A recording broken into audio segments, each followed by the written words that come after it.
country to the verge of crisis. You can see it in Central America now. And after crisis, with a violent change of power, structure, and economy, you have so-called the period of normalization. It may last indefinitely. Normalization is a cynical expression borrowed from Soviet propaganda. When the Soviet tanks moved into Czechoslovakia in '68, Comrade Brezhnev said, now the situation in brotherly Czechoslovakia is normalized. This is what will happen in the United States if you allow all these schmucks to bring the country to crisis, to promise people all kind of goodies and the paradise on earth, to destabilize your economy, to eliminate the principle of free market competition, and to put a big brother government in Washington, D.C., with benevolent dictators like Walter Mondale, who will promise lots of things, never mind whether the promises are fulfillable or not. Your leftists in the United States, all these professors and all these beautiful civil rights defenders, they are instrumental in the process of the subversion only to destabilize the nation. When their job is completed, they are not needed anymore. They know too much. Some of them, when they get disillusioned, when they see that Marxist-Leninists come to power, obviously they get offended. They think that they will come to power. That will never happen, of course. They will be lined up against the wall and shot. But they may turn into the most bitter enemies of Marxist-Leninists when they come to power. And that's what happened in Nicaragua. You remember most of these former Marxist-Leninists were either put to prison or one of them split, and now he's working against Sandinistas. It happened in Grenada when Maurice Bishop was already a Marxist. He was executed by a new Marxist who was more Marxist than this Marxist. Same happened in Afghanistan when first there was Taraki, he was killed by Amin, then Amin was killed by Babrak Karmal with the help of KGB. Same happened in Bangladesh when Mujibur Rahman, very pro-Soviet leftist, was assassinated by his own Marxist-Leninist military comrades. It's the same pattern everywhere.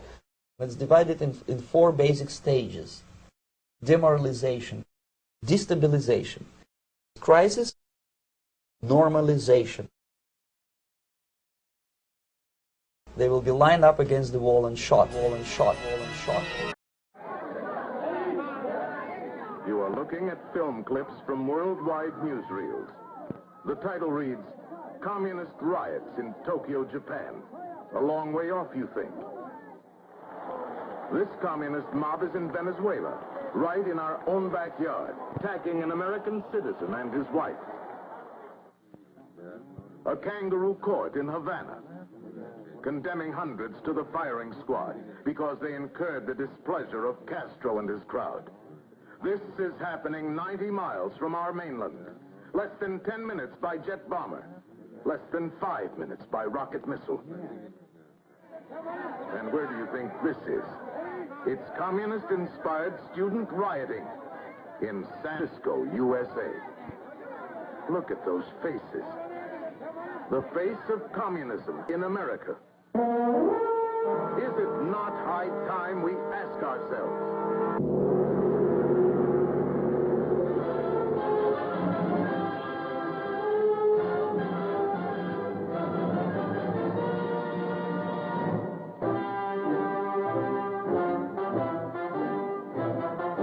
Ladies and gentlemen, Mr. Herbert A. Philbrick. What is communism?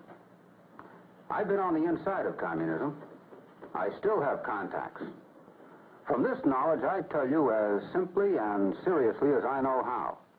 Communism is a lying, dirty, shrewd, godless, murderous, determined, as J. Edgar Hoover says, a criminal conspiracy. I'm choosing these words deliberately. As I travel around, I still have people say, well, why are you so hard on communists? They're just another political party like any other, and a poor minority at that, and so misunderstood. Well, we don't want them misunderstood, and that's why we're making this film.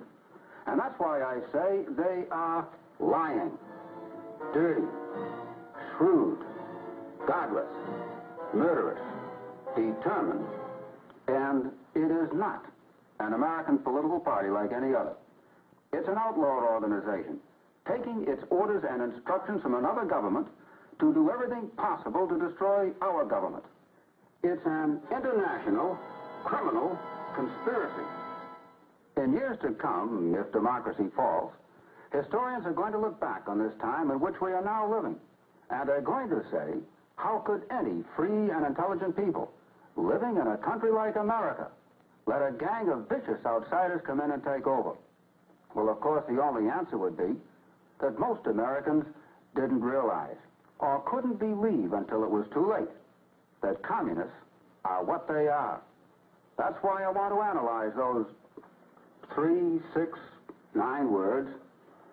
And if you'll follow me, I'll guarantee that 10 minutes from now, a lot of you are going to have a new understanding of communism. Now, let's see if that isn't so.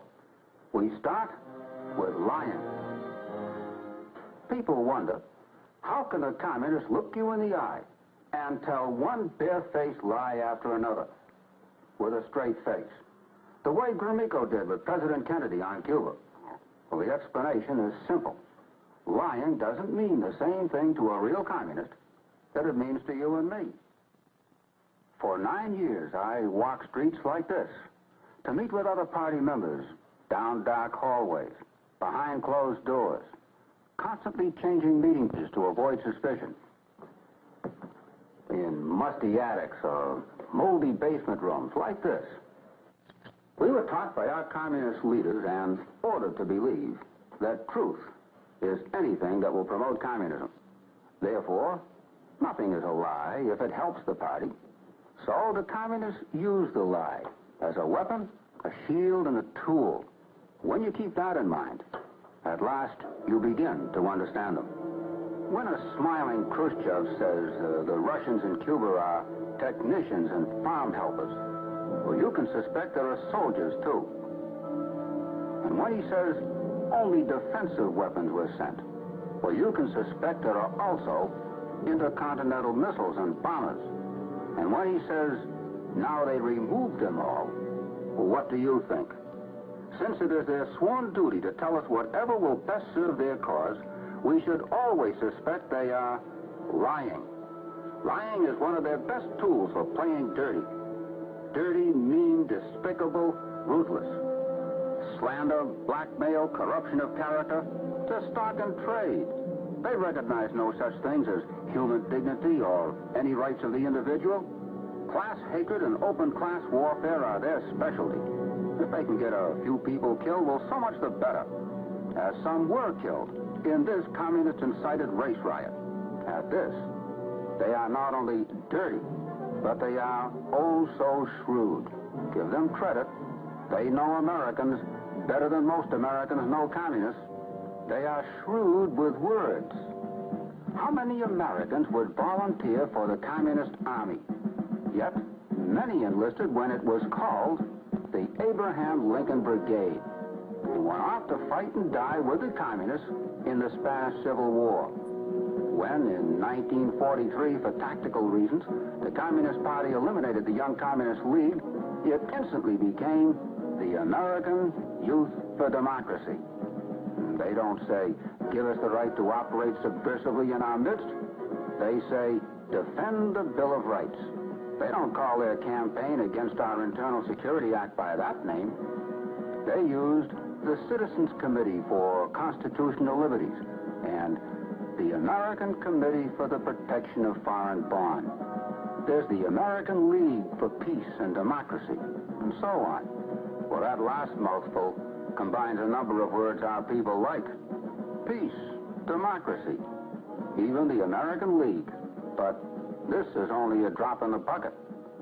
The communists are past masters at getting other people to do their dirty work for them. They take over organization after organization in America in just 2 steps: infiltration and agitation. This is what they work at day and night. This is what accounts for much of their success. You want a shocker? Well, in that list up there, in place of those thinly veiled commie fronts, let's substitute some other names, respectable names, that have been infiltrated to a greater or lesser degree. I hope you are more than shocked. I hope you are aroused. Because we have it on no less authority than J. Edgar Hoover that communists and fellow travelers have penetrated every category up there, and more. Well, you think a few maybe, but it doesn't take many. It has been tragically proven time and again that one dedicated communist in a key spot, such as Alger Hiss in the State Department, or Harry Dexter White in the Treasury Department, or in any position to influence command decisions, can wreck our hopes, slaughter our soldiers, and weaken our nation. But we must hurry on. I've said these fellows are lying, dirty, shrewd, and I say they are godless. To me, this is perhaps the most frightening word of all, because it accounts for every other bad word that describes them. When the Reds tear down their churches or turn them into common warehouses, when they torture and kill their priests, ministers, and rabbis, we are horrified, yes. But why are we surprised? What do you expect of a people who say the church is our enemy and must be destroyed? No one can be a true communist and hold any religious convictions. I say to you, it is bad to be irreligious, but it is far worse to be anti-religious. It is reprehensible to be immoral, but it is horrifying to be unmoral. To them, any wrong they do is right. Well, these are some of the more frightening facts we must understand if we are going to understand communism, and we'd better understand it. My grandmother used to say, what you don't know won't hurt you. But today, what you don't know can kill you, and I mean that literally. The communists are murderers. Of course, they don't call it that. Whether they're casually shooting individuals who get in their way,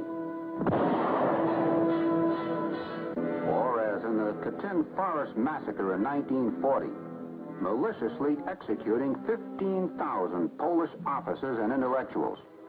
In the words of an official United States Congressional Committee, the committee unanimously agrees that its investigation proves conclusively and irrevocably the Soviets' NKVD, the People's Commissariat of Internal Affairs, committed this massacre, a calculated plot to eliminate all Polish leaders who subsequently would have opposed the Soviets' plan for communizing Poland.